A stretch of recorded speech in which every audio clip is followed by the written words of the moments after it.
Hey everyone, this is Todd Latourie from Queensryche. And they expect like 1 million people. There's so much music, like just the second half, it's just about twice as thick as the first half. What an introduction. Oh. Yeah, it's nice to keep it fresh, otherwise it gets stale. Very sad. Sad I can't have both. That is a fabulous question. When people see that, I hope they'll realize that. 안녕하세요, 로리코츠입니다. I still have degrees, I swear. And you are watching Eclectic Arts Media. I'm sorry, Leah. There is still no reply. I think she is not ready to talk to us. But it's her address. You confirmed it? Do you remember your mom?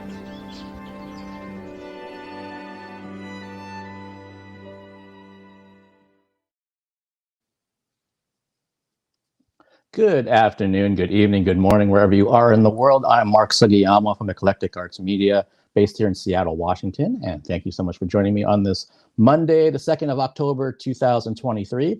And I'd like to thank June Millington from Fanny. That was the last live stream I had. June is a walking music encyclopedia. So many legends that she worked with back in the day.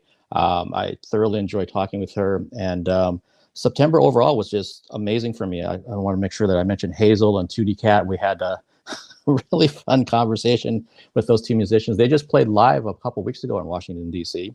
And then Crow Lotus and Jeremy Randazzo from Capra, they just got back from their tour. So I know they're, I think literally they're just back from their tour today. And then David Howard Thornton, who's been, wow, I had no idea he would let me talk to him for so long. He's in the 2 Terrifier films. And he's also in the Mean One. He's been playing Art the Clown in the Terrifier films, which he's probably best known for. And yeah, if you'd like to know what I have coming up, and I do have a few things that are already pending for October, please follow me as Eclectic Arts Media, one word, on Instagram. That's where I post everything first. And then some of that information migrates over to other social media platforms. If this is your first time joining me on my YouTube channel, if you could do me a huge favor and please hit the subscribe button as well as the notification bell. And if you're on the Twitch side of things, please follow me over there. I will follow you back. I'm getting better about that. And if you're really impressed with everything or just enjoy the content of what I have, I'm always grateful for any kind of donation through PayPal or Venmo. It helps keep this whole streaming world going for me, which started on May 22nd, 2020, through the wonderful band Alice. And I also want to mention, before I forget, that if you're in the New Mexico area, make sure I get that right, the Dark Red Festival is starting this Friday the 6th, and it goes through the 8th. So if you like horror films, then that will be right up your alley. I'm going to be reviewing some of their films actually any minute now, because I have those sitting in my inbox. And yeah, so that's going on for those down there. I can also say that if you're here locally in Seattle, I have 2 high recommendations for shows. One of which is Passengers at the Seattle Repertory Theater. That was amazing. And then also The Last Train to Dodge. Hopefully I'm not butchering that title. At the Taproot Theater. That I just saw that on Friday, and that was a masterclass in acting. It was just also stellar. So if you're here in the greater Seattle area, both of those shows are running for at least the next 2 weeks. And I can't really recommend them high enough. So it's really good stuff. All right. So I'm with my analytics sometimes. And it's interesting that in September, I haven't done that many live streams since March. So it kind of felt like I've been doing a lot of in-person coverage. I also have my Muggle job that I have to balance, and I had some birthdays in there with family and saw some friends. So September was a very full month. So I'm really looking forward to see what October has in store for me. Well, I already know what has in store for me for part of it, but there's always going to be some things that kind of come up last minute. All right, let's get to things. My guest today is an award-winning writer, director, and film editor. She has created several short films, including her latest entitled Motherland. We just saw the trailer for that. Please welcome to the Eclectic Arts Media virtual studio, Miss Christina Yoon. Hello. Hi, Thanks for Christina. having me. Yeah, thank you for taking the time. How are you?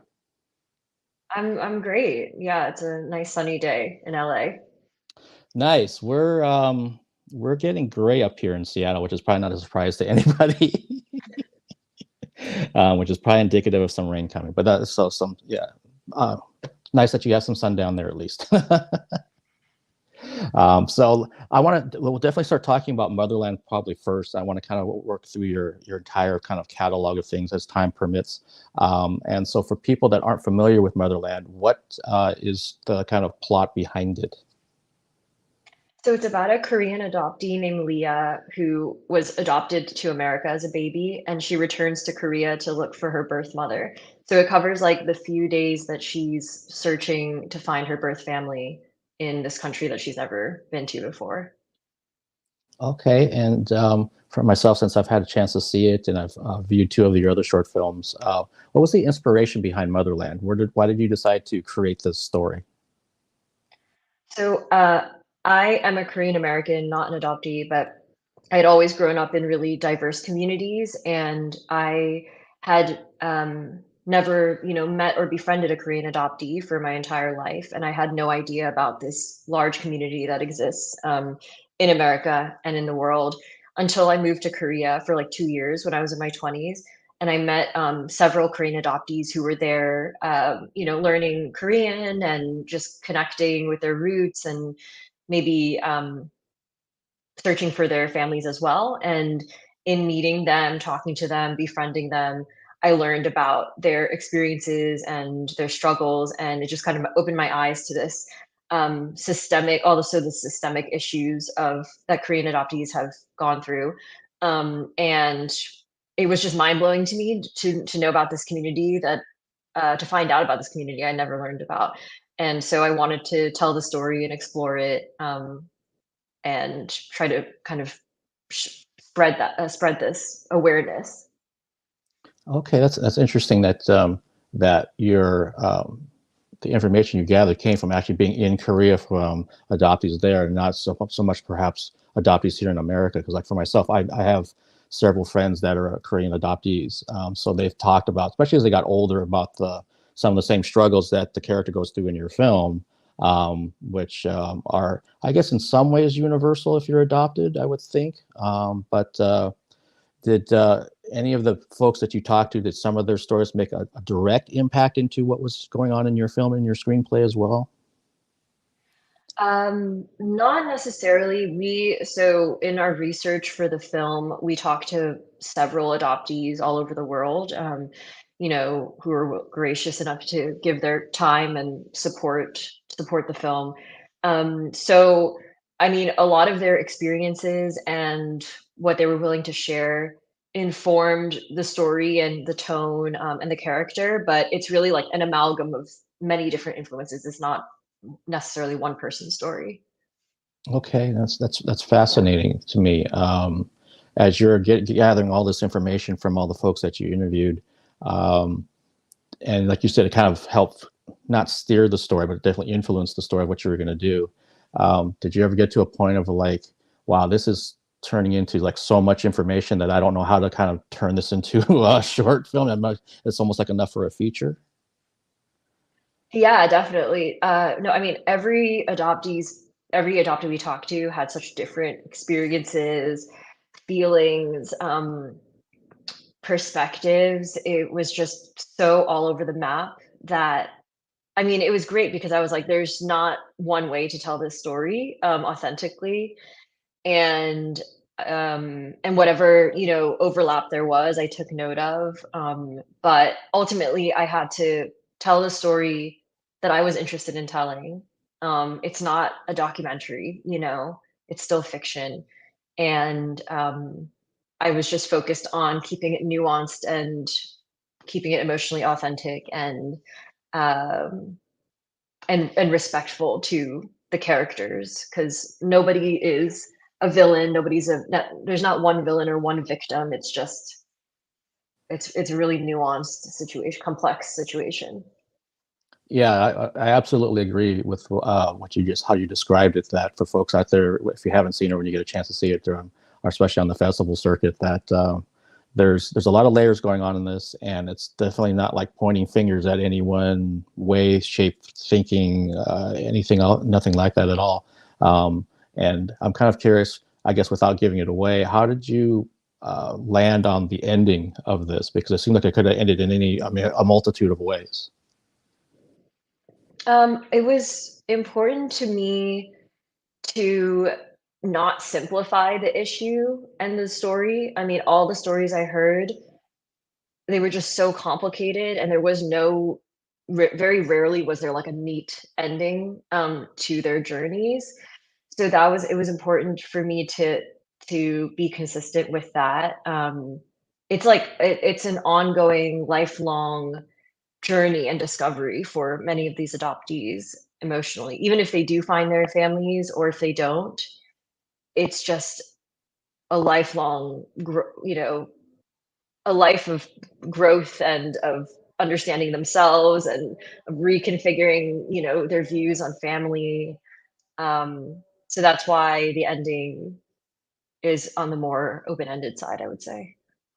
Okay. Yeah, Yeah. I appreciated that you didn't do like some sort of like a neat little with a bow, kind of ending, kind of Disney-esque or something. And it would have been like, that doesn't seem authentic to me. And again, without giving it away to folks, it just like it leaves some things open, which is, as Christina just said, what happened when you were talking to so many different adoptees about two stories were the same.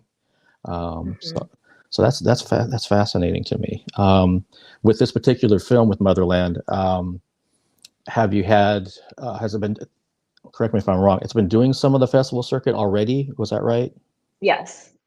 Okay. And you've been, from what I can tell, well received at these festivals. Yeah. We're really grateful and happy about the recognition we've gotten. We qualified for the Oscars at Provincetown Film Festival, where we won Best Narrative Short, and we won Best Director at Holly Shorts in LA recently. So, Congratulations on that. Thank you. How do you feel just as a person, as the creator of this film, when you get accolades like that? Some people, it comes to them very easily, and other people, like, they feel awkward, they feel a little strange about it. Where do you fall on the spectrum? I'm somewhere in the middle where I appreciate it. I appreciate that it was received well and that people like it. But it matters to me way less than to have someone come up to me after the screening and tell me that they were personally affected, or that it moved them in some way or made them think about something differently. That is way more valuable to me than any award. Okay, no, I like that. It kind of, I think I fall into a similar pattern. Not that I've been winning awards or anything for my media outlet, but to me, it's more about that connection to somebody that it moved them in some way and it resonated. That's much more impactful than if someone said, "Hey, Mark, here's this award that you won for." So that's nice. Don't get me wrong, but it's like that's not why I do it. Yeah, exactly. Awesome. So, as we were talking pre-show, anyone that makes films, it's kind of a miracle that, that the film gets made. So in Motherland's case, from the writing to shooting and everything else to when you actually had a finished product, how long did this take you roughly? How many months or how many years? It took a really long time because of the pandemic. I think I had started writing the script in 2019, and then we were supposed to shoot in 2020. Then obviously COVID happened. Everything got halted and stalled. So then I had to push it to 2021, and it's off the ground with all the COVID restrictions in Korea and the SAG COVID restrictions. And then also because I made this through my graduate film program at Columbia, those restrictions, it was a lot. It was quite an endeavor. But we finally shot it in 2021, and then took some time to edit it and finish it. And here we are now. But it was a lot of start and stops and a lot of obstacles in getting it made. Oh, well, and again, from what we were talking about pre-show, that sounds like almost the par for the course for every film that ever gets made. It's like, oh my gosh, I don't know if there's anyone that has a smooth sailing when it comes to doing a film. But in your case, you have a pandemic thrown into it, let alone what the different levels of restrictions placed on different places. So it's like, you really have to be passionate about what you're doing to see something through like that. Because I think some people would just say, you know what, I'm done. I'm not gonna. I'm gonna go write poetry or do something else. I'm not going to do this filmmaking thing. But that's great that you stuck with it. Yeah. And so since you said that this was made through your graduate program, does that mean that that's where like everything was funded that way too, or did you have to get outside funding, or how did that work? I had to get outside funding, but they did, there are grants through the program that you could apply to, and we did win one of the grants, which helped a lot.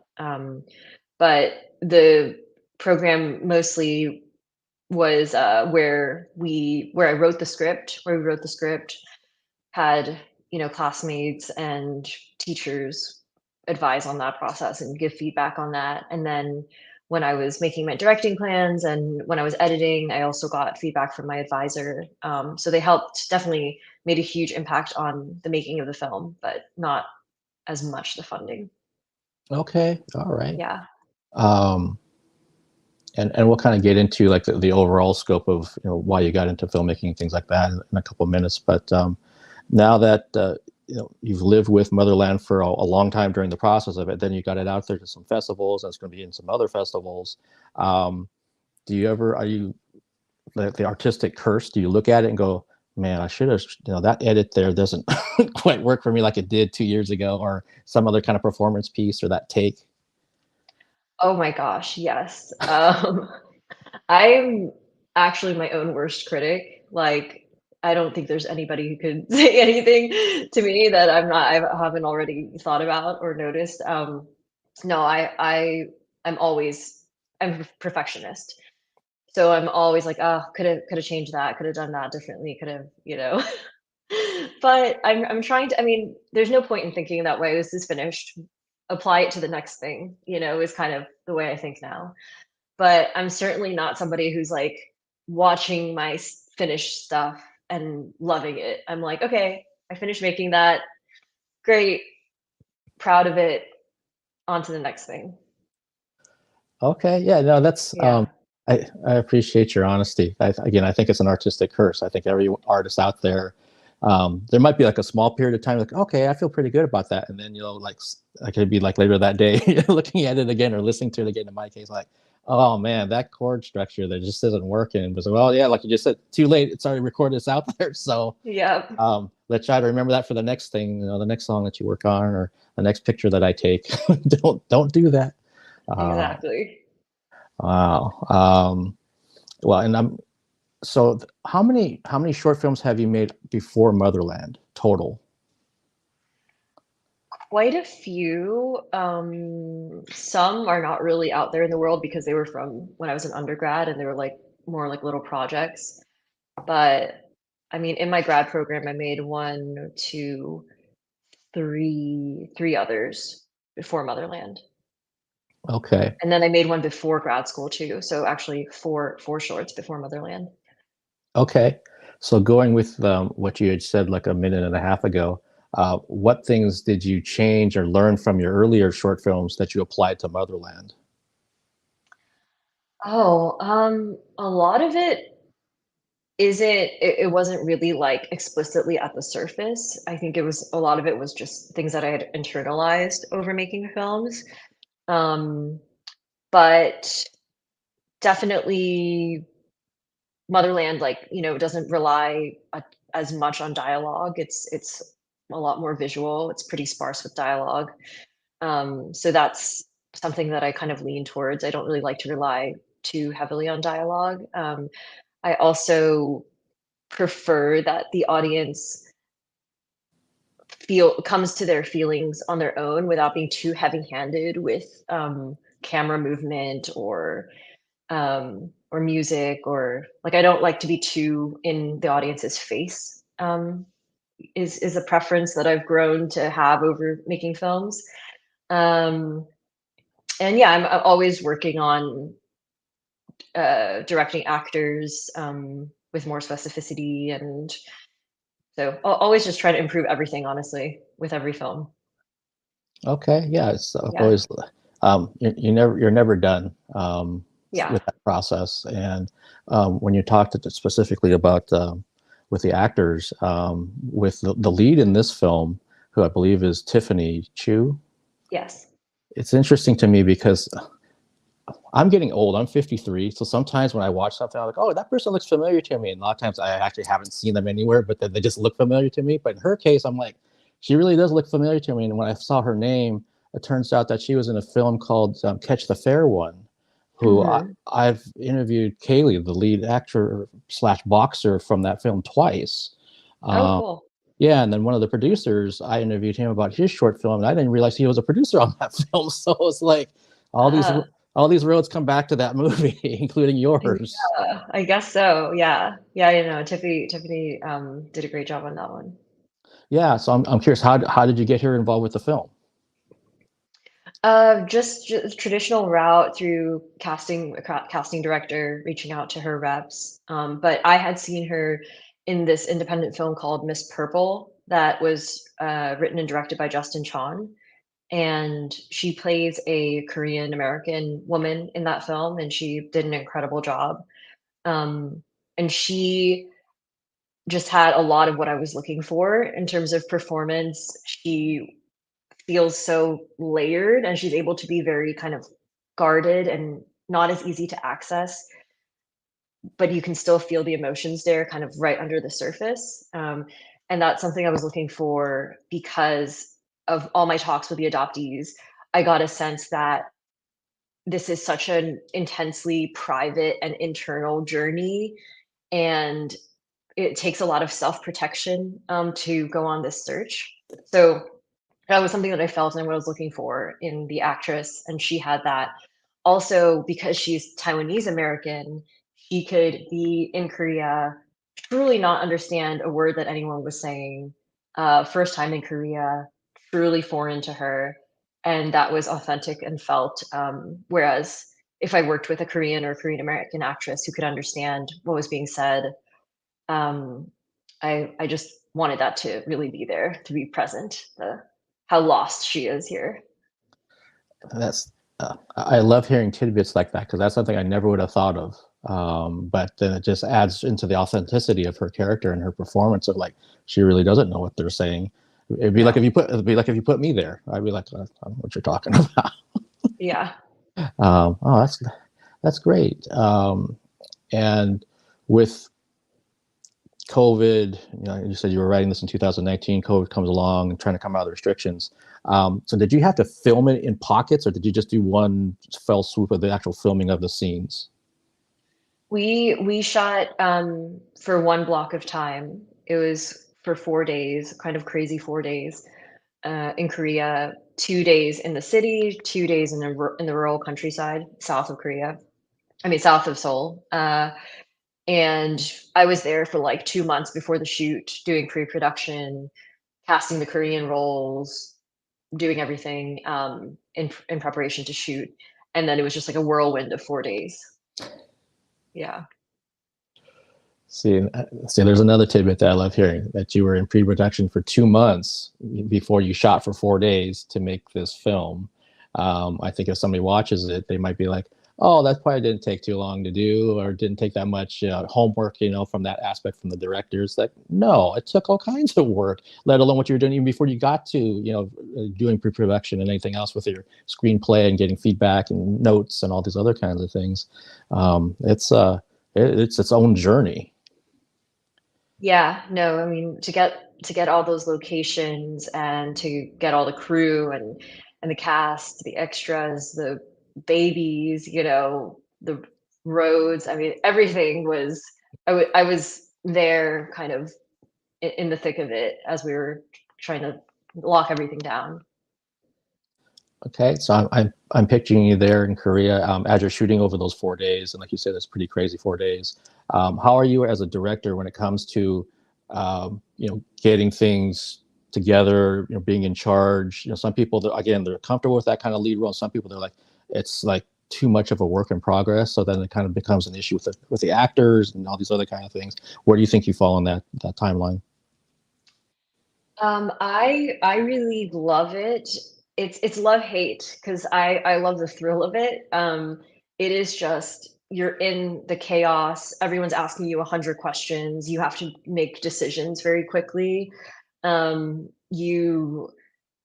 It takes a lot of decisiveness and staying cool under pressure. I think luckily I have those qualities. I almost like go the other direction when everything is kind of falling apart and everything is up in the air, where I just like I cut off the emotions. I go very just like robotic decision making mode. So I really enjoy the thrill of it. And I love working with people and creating, the material. I love collaborating, and yeah, it's just always a new challenge. Never a boring moment. Never a boring moment. Yeah, Okay. Yeah. which I enjoy. Okay, that's cool that that you enjoy the thrill of doing it, and when you're in the mix of all of it, it's kind of like I think there was a director that I talked to had done a really great feature, and I'm so sorry I forgot his name, but he said he wished he had a T-shirt that said "Can we just?" because he said that's what people can we just do this? Can we just? And he's like, I told you we need this done. We're losing light, or whatever else, and so, but can we just change this? Can we? And he was like, if I could just have people just do what I asked them to do.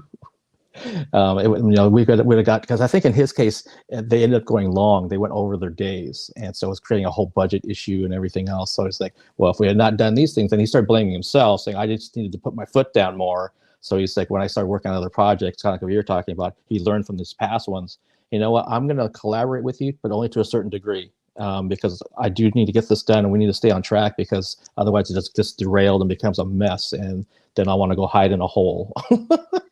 No, totally. Yeah, there's a line where at a certain point the director has to be making the calls, otherwise you're never gonna get through it all. You just have to the director has to be the one to say, okay, this is how we're doing it. We're done. Let's move on. Or no, we need to stay here. But that creates a lot of burden also on the director to pull everything off.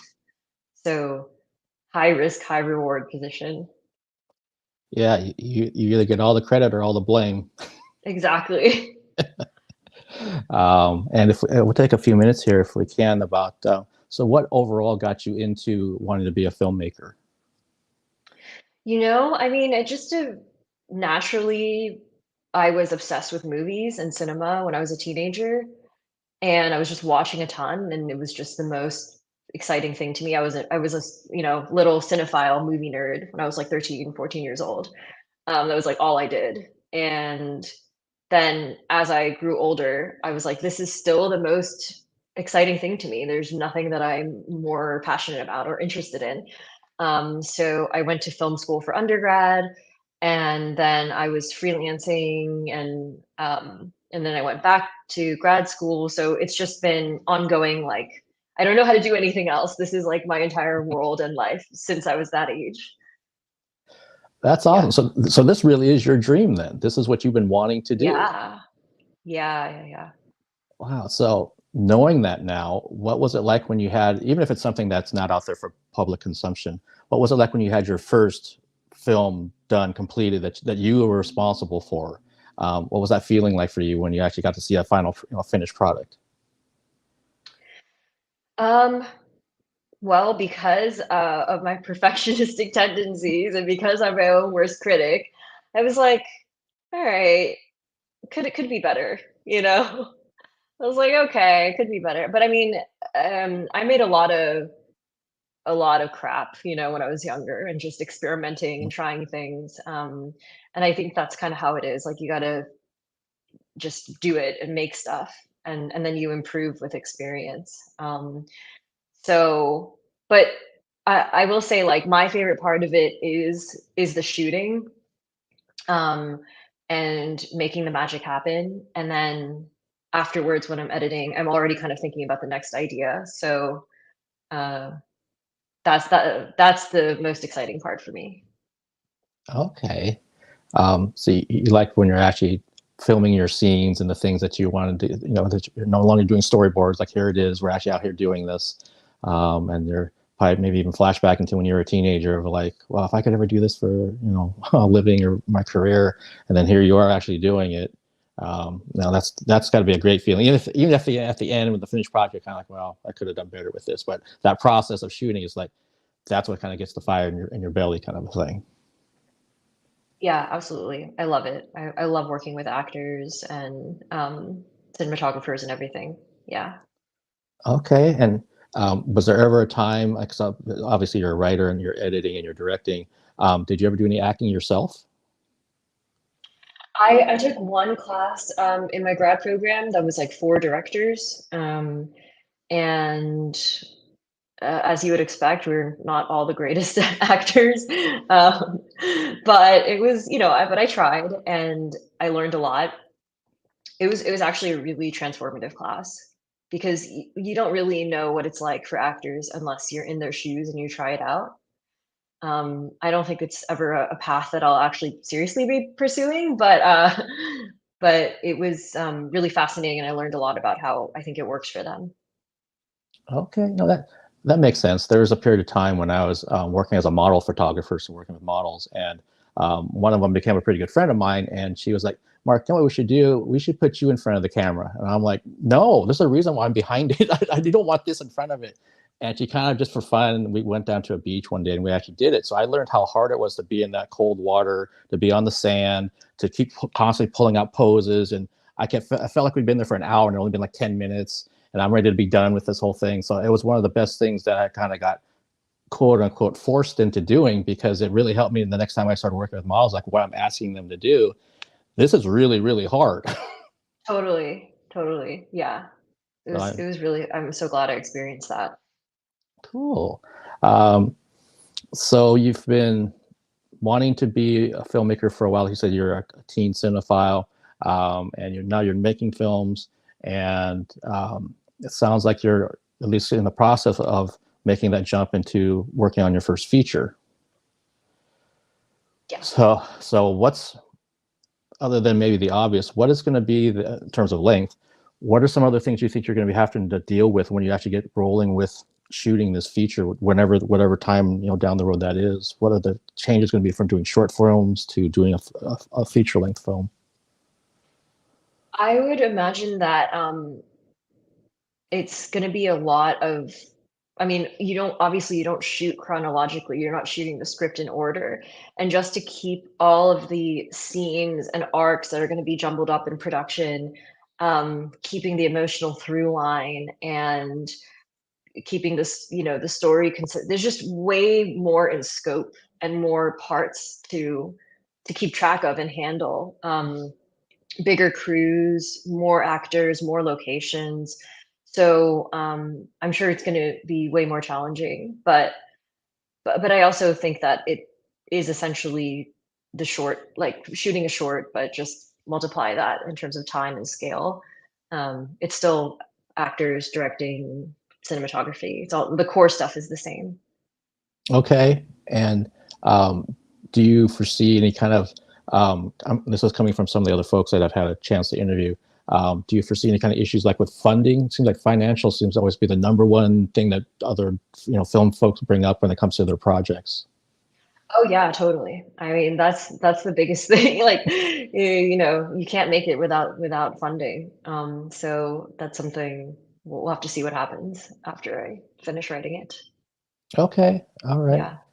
And like I was mentioning with that whole example of Catch the Fair one, who knows who you might get connected to from work with Tiffany or work, some other kind of thing. Oh, I know someone who'd be really great for this project, or they take a peek at your script and go, whoa, yeah, I know this one actor would be great for these roles, kind of a thing. And I think it goes back to what I think we've been talking about with a lot of my live streams, that you never know who or what you're going to be doing. Could be next day, 5 years down the road, in terms of people that you meet and how they might come back into your life. And so you try to treat them the best way that you can. Unless they don't treat you so well, then you can kind of do whatever you want. But because I've had that happen several times where I'm like, oh, I'm not going to see this person again. And then 2 years later, they're in some other position. I'm like, oh, I actually need to talk to you now. Yeah, and it's a small industry. Yeah, and if they remember me in a great way, then wonderful. So I always try to put my best foot forward. I used to be a teacher a long time ago, so I used to tell my students the exact same things, like don't burn a bridge if you don't have to, because you just never know. So, wow, that'll be exciting. Is there any kind of tidbits like you can give like a general idea of like what this story is going to be about for your feature? Sure. It is a Korean American religious trauma horror. Oh, okay. Wow. Yes, a psychological horror, not, so many jump scares necessarily. Wow, that's got me intrigued. Yeah, it's pulling a little bit from personal life. I grew up in the church, and a lot of Korean Americans grow up in the church. Um, a little bit of that, but a lot of it's fictionalized. A lot of it is obviously pushed to the extreme, and it's just exploring psychological and generational trauma, and um, in a fun, thrilling way, I guess. Oh, wow, that sounds fascinating. You already have me hooked, and we're in the infancy stages. Yes, yes. I guess I'll have to exercise some patience, which I'm not necessarily good at times. But Yeah. that kind of begs the question when you mentioned that you've been a cinephile for most of your life. Um, just off the top of your head, what are some of your favorite films? Oh, that's really that's really hard. I mean, I like a lot of the old classics. Um, you know, I love Fellini, Bergman, Coppola. I don't know if I can do specific films. One film I really love is The Conformist by Bertolucci. It's a 1970 Italian film. I also love like The Conversation by Coppola, which is 70s. I love Eight and a Half. Uh, More recently, I love Lynn Ramsey, like Ratcatcher. And yeah, I mean, I love some of the Korean cinema masters, Bong Joon-ho's stuff, Lee Chang-dong stuff. So it's all over the place, but usually it tends towards, drama, more like auteur drama, and a darker kind of feel. Okay, and Yeah. I had mentioned to you pre-show that the three short films of yours that I watched, that you already have a style to your filmmaking, which is something that every filmmaker tries to say, like, this is, as soon as you see it, it's like, oh, that's so and so's film. um, and maybe it's hard to answer this, but for me, can you think of anything that has attributed to your distinct style at this stage? Obviously, it's going to grow and maybe kind of change as you go along in your career, but to already have like a style, it's pretty amazing already. Thank you. Thanks so much for that. Yeah, it's hard to say. I mean, I don't know. I know what I like and what I don't like, and I just apply that really hard to everything I make. Um, I I don't. This is just like my personal taste, and I don't like to move the camera if it doesn't need to be moved that much. I I like to I like to play with surrealism, and I like to get stylized sometimes, like especially with Mirror and Motherland. I like to play with breaking the fourth wall and like other other medium, like in my Midnight Girl, when you cut to the webcam stuff, like playing with like mixed formats.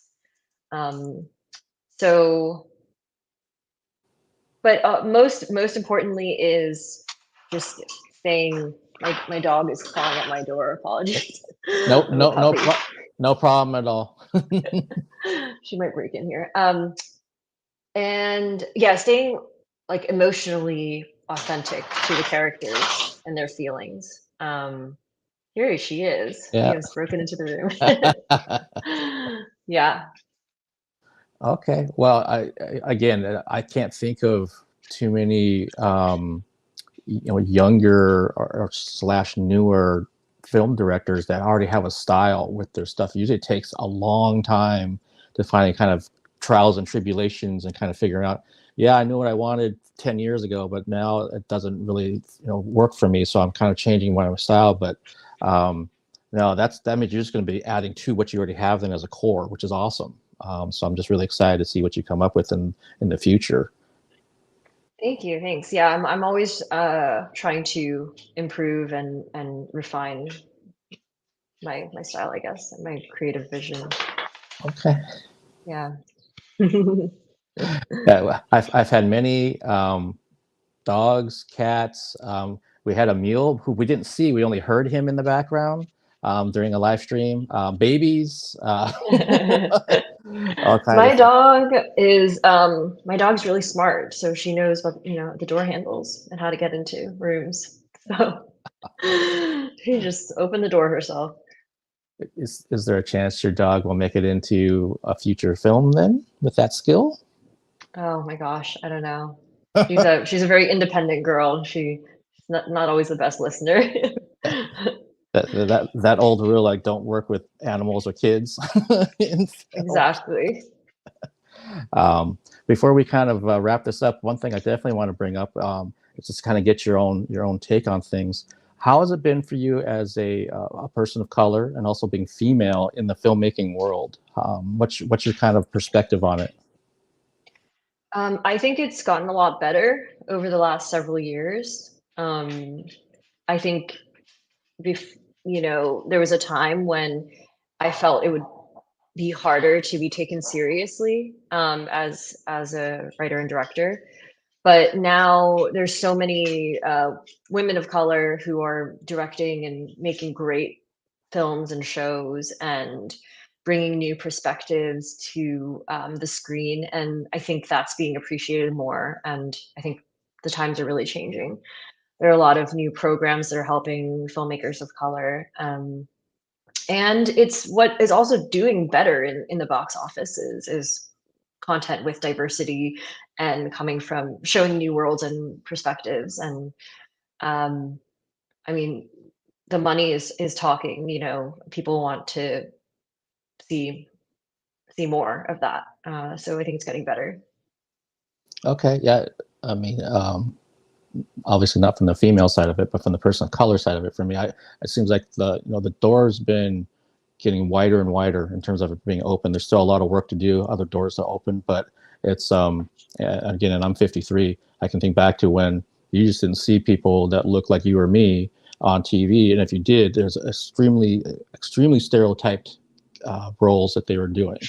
And it could be if someone's Latin, if someone's African American, if it's someone's Middle Eastern, Iranian, just Persian, all kinds of different things that you get to see now. And there's so many different stories. They've been there. We haven't had a chance to hear them or see them. So it's exciting that some of these other voices are finally getting out there and being heard. And like you just said, really intelligently, that the people are responding to it. So it's not like, because it'd be different if everything got put out there and the box office was stinking and people are like, I don't have an interest in this this streaming show or whatever it is. It's like, no, they want more of it. So like, okay. Yep. So no, that's exciting. Yeah, absolutely. No, I mean, when I was growing up, there was like nothing. I mean, these are Lucy Liu and Charlie's Angels. That's it. It's yeah, and again, for me, there is even less. I'm sure. Yeah.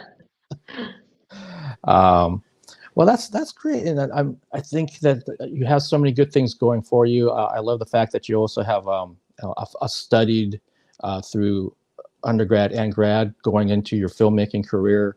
You've already been a huge fan of film anyway when you're growing up, and now you're making films and working on your feature, and so it's just got to be kind of strength to strength, really.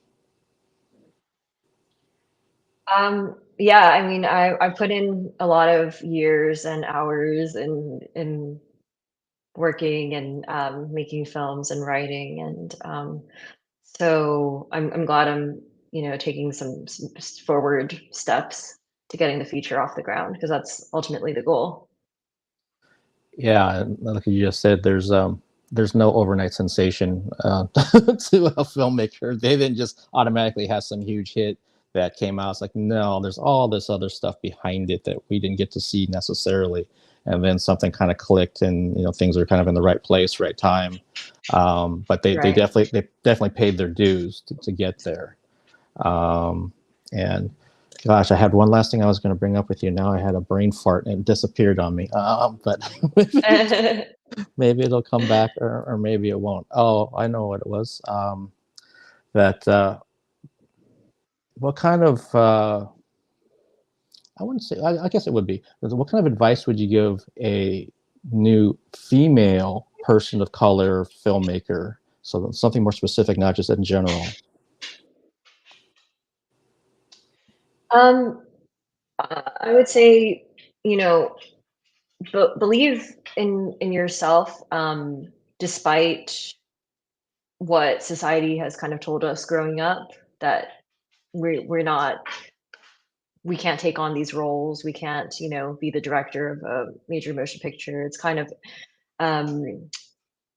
like you internalize that when you don't see it with the lack of representation, and you may doubt whether you can take something like that on. And no one will believe in you as much as you believe in yourself. You have to be the one to take that leap and to take that risk. And I mean, obviously, we as Asian American women are just as capable of doing anything that a white man has been doing for many decades. So a lot of it is just your own mindset that needs to be strengthened to make it in the industry, I think. And that's something I tell myself every day too. Okay, those are wise words, and I guess a little secondary question to that. Do you ever feel any kind of pressure in terms of from either side of how you represent yourself in the filmmaking industry, being an Asian American woman? Like, do you have people saying like you're not Asian enough, or you don't have enough Asians in your films, or the other way around on the other side of it? Because I actually get that sometimes just from being a media person, that I'm not Asian enough with my interviews, or that I don't have enough Asian guests and stuff like that. I'm like, eventually you just have to do what I think is right. But I'm curious about for yourself what it's been like for you. I think there is a responsibility as an artist and as someone who's putting content out into the world. There is a certain amount of responsibility, because what you do and what you make does have impact on people. But at the same time, I am a writer director. I'm not, an Asian American, whatever, like rights person. Like I'm an artist first. So I'm going to do whatever is going to serve the story that I'm trying to tell. I'm not going to just randomly put in like 100 Asians into the story if it's not what I'm trying to do. And also, I think it's unfair to put that on Asian filmmakers or any filmmakers of color, that you can only tell a certain kind of story with a certain kind of people. Like, we should have the same openness and freedom that anybody else does to make anything we want. It doesn't have to be Asian. So yeah, it's kind of it's a complicated gray area, but you're a filmmaker first and you're a storyteller first, and that's what's most important, I think. I love what you said. That I think hits the nail on the head. I think for a lot of folks that are in the arts, and I love hearing that perspective from the guests when they can kind of verbalize. Well, I'm a filmmaker. This is what I do. It's my passion. Yes, I'm aware of these other aspects, and I'm being responsible to some of them. But I'm not going to do everything related to this and box myself in when it doesn't feel right. It's like, this is what I want to do, so I'm going with my gut. This is what I'm going to put out there. And if you have a problem with it, then go find somebody else's film to watch. Right. Yeah. Well, Christina, thank you so much for taking the time. And again, everybody, the film is Motherland. And I know, like you said, that it's still going through the film festivals and things of that nature. Do you have some that are coming up real soon that you can help promote or talk about, just to mention? Yeah, we are screening in San Diego at the San Diego International Film Festival on October 20th. And we are also submitting to the Academy for the live action shorts category. And hopefully, if there are any Academy voters, please check our film out. Awesome. Well, again, Christine, I thank you for taking the time today, and I wish you every success with Motherland and everything else you have coming up in the future. And I hope that we can stay in touch and help promote more of your work as it gets ready to roll out. Yeah. Thank you so much. It was great talking to you. All right. Thank you. Have a great, well, you're at the same time. Have a great Yes. All right. Thank you. Yes. Thanks, Bye. everybody. Bye.